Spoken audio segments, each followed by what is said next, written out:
Hello students, मैं हूं विनीत पांडे और आप देख रहे हैं फिजिक्स पाठशाला। बच्चों, आज का हमारा टॉपिक है वैद्युत क्षेत्र, इलेक्ट्रिक फील्ड। पहला जो चैप्टर है वैद्युत आवेश तथा क्षेत्र, इसको हम दो भागों में बांट सकते हैं। पहला था वैद्युत आवेश, जिसको हम पिछले 4 क्लासेस में पढ़ चुके हैं। अगर आपने नहीं देखा, नीचे डिस्क्रिप्शन में लिंक है, आप देख सकते हैं। आज से हम पढ़ेंगे वैद्युत क्षेत्र के बारे में। वैद्युत क्षेत्र क्या होता है, इसके लिए एक आवेश ले लीजिए Q1। अगर हम कहीं और से एक दूसरा आवेश Q लेकर आएँ तो हमें पता है कि ये Q1 इस Q पर वैद्युत बल लगाएगा। कमाल की बात यह है कि Q1 और Q एक दूसरे के संपर्क में नहीं है। Q1 बिना संपर्क में आए ही Q के ऊपर वैद्युत बल लगा रहा है। तो ये माना जाता है कि ये Q1 अपने चारों तरफ एक क्षेत्र उत्पन्न कर देता है, और जब उस क्षेत्र में कोई दूसरा आवेश हम Q लेकर आते हैं तो इस Q के ऊपर वैद्युत बल लग रहा है। तो वैद्युत क्षेत्र क्या है? वैद्युत क्षेत्र किसी आवेश के चारों ओर का वह क्षेत्र है जिसमें कोई अन्य आवेश वैद्युत बल का अनुभव करता है। बहुत ही आसान है। अब इसके बाद समझना ये है कि क्या ये वैद्युत क्षेत्र, ये जो वैद्युत क्षेत्र इसने उत्पन्न किया है, क्या ये हर जगह एक समान है या इसमें कुछ भिन्नता है? इसको समझने के लिए परिभाषा दी गई वैद्युत क्षेत्र की तीव्रता की। तो वैद्युत क्षेत्र की तीव्रता क्या होती है?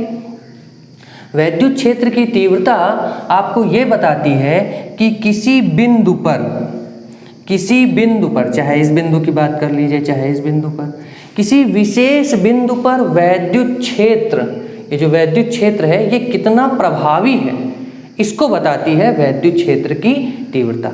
मतलब जिस बिंदु पर वैद्युत क्षेत्र का प्रभाव अधिक है वहाँ वैद्युत क्षेत्र की तीव्रता अधिक होगी, और जिस बिंदु पर वैद्युत क्षेत्र का प्रभाव कम है वहाँ वैद्युत क्षेत्र की तीव्रता कम होगी। प्रभाव कैसे पता चलता है? प्रभाव पता चलता है वैद्युत बल से। अगर किसी बिंदु पर हम कोई आवेश रखें, उसके ऊपर बल ज़्यादा लगे, इसका मतलब है कि यहाँ पर वैद्युत क्षेत्र का प्रभाव अधिक है, इसका मतलब है कि वहाँ पर वैद्युत क्षेत्र की तीव्रता अधिक होगी। लेकिन अगर वहाँ वैद्युत बल कम लगे तो इसका मतलब है कि प्रभाव वहाँ पर कम है और वहाँ पर वैद्युत क्षेत्र की तीव्रता कम होगी।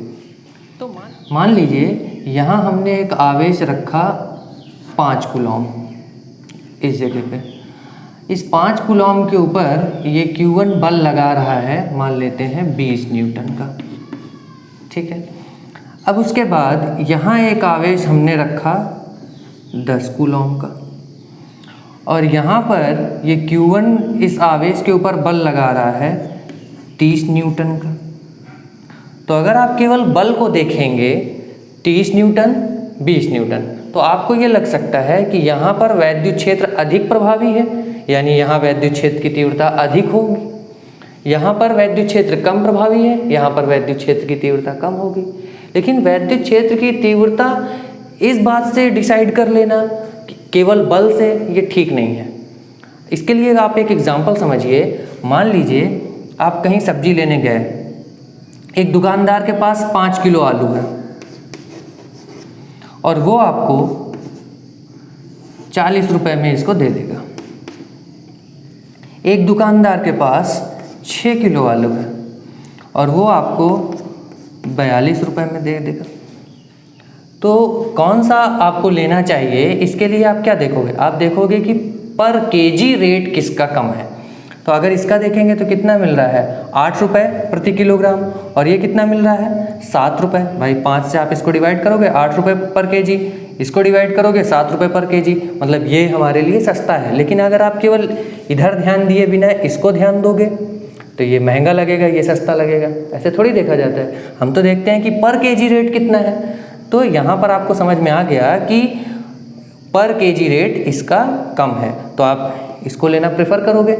उसी तरह से जब यहाँ हमको देखना है कि वैद्युत क्षेत्र की तीव्रता कितनी अधिक कितनी कम है, तो इसके लिए हमें ये देखना चाहिए कि उस बिंदु पर जब हम 1 कूलॉम आवेश रखें तब कितना बल लगेगा। तो यहाँ पर 5 कूलॉम पे 20 न्यूटन का बल, तो अगर हम 1 कूलॉम की बात करें तो कितना बल लगेगा? 4 न्यूटन प्रति कूलॉम। यहाँ कितना होगा? 3 न्यूटन प्रति कूलॉम।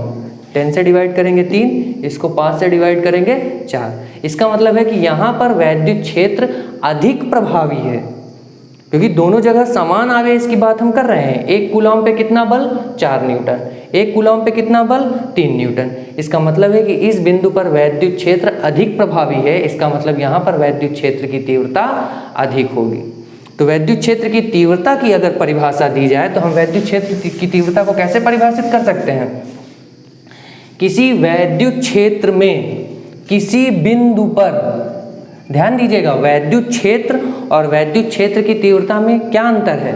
वैद्युत क्षेत्र चारों ओर का संपूर्ण क्षेत्र है जहां पर वैद्युत बल लग रहा है, लेकिन वैद्युत क्षेत्र की तीव्रता किसी विशेष बिंदु पर परिभाषित की जाती है और उस बिंदु पर देखा जाता है कि अगर हम 1 कूलॉम का आवेश रखें तो उसके ऊपर कितना वैद्युत बल लगेगा। तो वैद्युत क्षेत्र की तीव्रता परिभाषित की जाती है किसी बिंदु पर वैद्युत क्षेत्र की तीव्रता उस बिंदु पर रखे एकांक धन आवेश पर लगने वाले बल के बराबर होती है। तो मान लीजिए अगर कुल बल हमने देखा कितना 20 न्यूटन, उसको हम लिखें F से, और वहाँ आवेश रखा हुआ है Q, तो अगर हम Q से भाग दे देंगे तो हमें वैद्युत क्षेत्र की तीव्रता मिल जाएगी।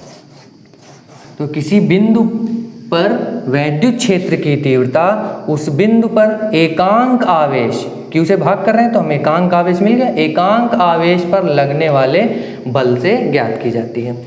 अगर इसको सदिश रूप में लिखें तो vector E is equal to vector F divided by Q।